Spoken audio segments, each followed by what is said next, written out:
Hello. Today I'm out and about in one of my favourite places.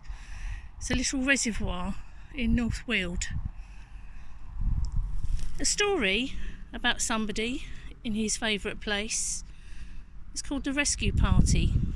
The author is Nick Butterworth, and the story is about a park keeper called Percy. Let's see what happens today. The Rescue Party.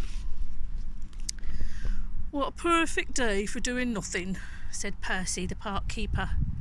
Percy was having a day off.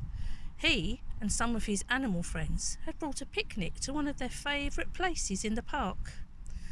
Percy took off his cap and made himself a sun hat by tying knots in the corners of his handkerchief. Then he propped himself against an old tree stump and opened his book. The animals all settled around Percy and waited for tea.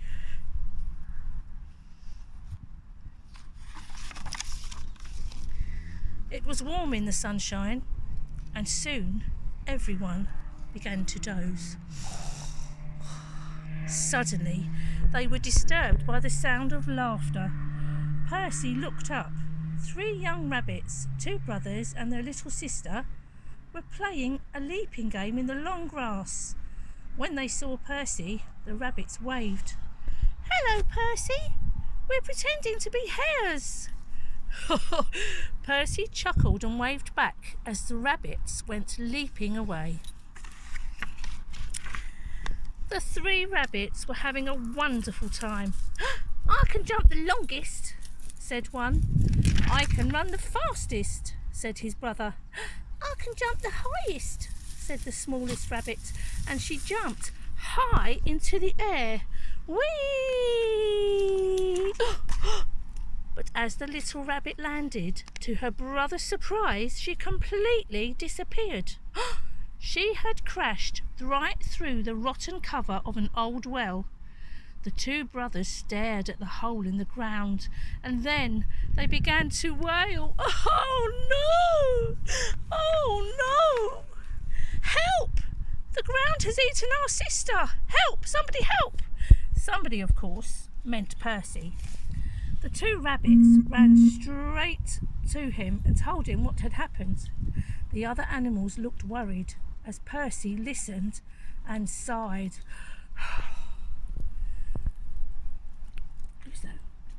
"There's no water in that well," he said, "but it is very deep."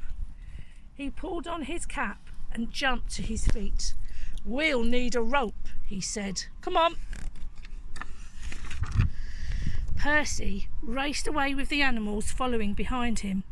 Before long, he was leading them back again towards the old well, and over his shoulder, Percy carried a long rope. Percy cleared away the rotten wood that had covered the well and peered into the dark hole. He couldn't see the little rabbit. She was perched on a log that had wedged itself halfway down the well.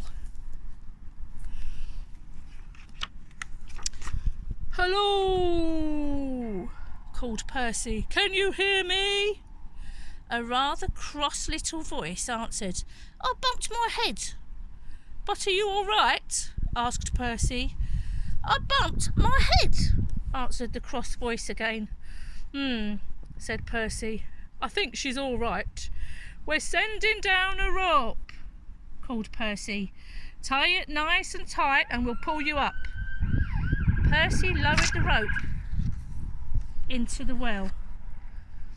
The little rabbit wasn't quite sure what to do, so she tied it tightly to the log that she was sitting on. "Now, heave-ho," said Percy. Percy pulled on the rope, but nothing happened. He pulled again. "Oh, what's she been eating?" he muttered. "She weighs a ton."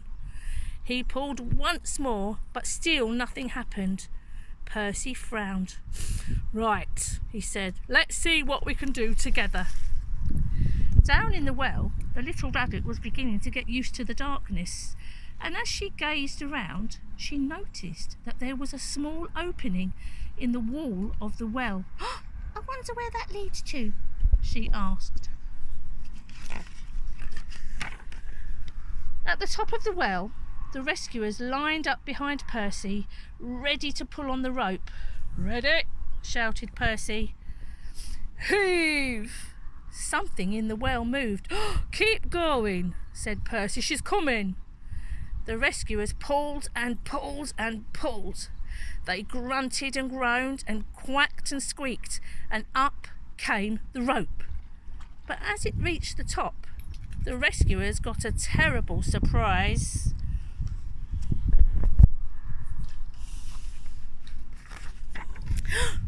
There was no little rabbit on the end of the rope. All they had pulled up from the well was a great big log. "Well, I'm blessed," said Percy. "What's happened to her?" "Oh, she's turned into a log," said the fox. "Oh, she's at the bottom of this well," said the squirrels. "She's lost forever," wailed the rabbits. "Oh no, I'm not," said a little voice behind them. "I'm here." Everyone looked around in amazement. There, at the back of the rescuers, was the little rabbit.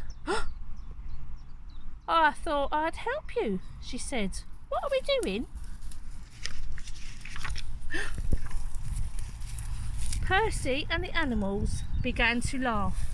They laughed and laughed until they couldn't stand up. "But how did you manage to get out?" asked Percy at last. "Oh, it was easy," she said. "I found a secret passage.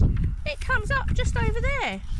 "Well, I never," said Percy. Well, well, well. Which reminds me," he added, "I must make a new cover for it." "I'll do it tomorrow," said Percy as he led the way back towards their picnic. "After all," he said, "today is my day off."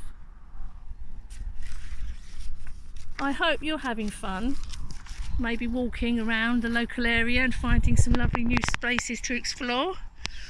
Lola, my dog, loves this. She loves the water and she loves collecting sticks. And if you are around water, you need to be very, very careful and don't go too near the edge. Mummy and Daddy or Nanny and Grandad, whoever you're staying with, will be able to help you and keep you safe. But for now, you keep yourself safe and we'll see you soon. Bye.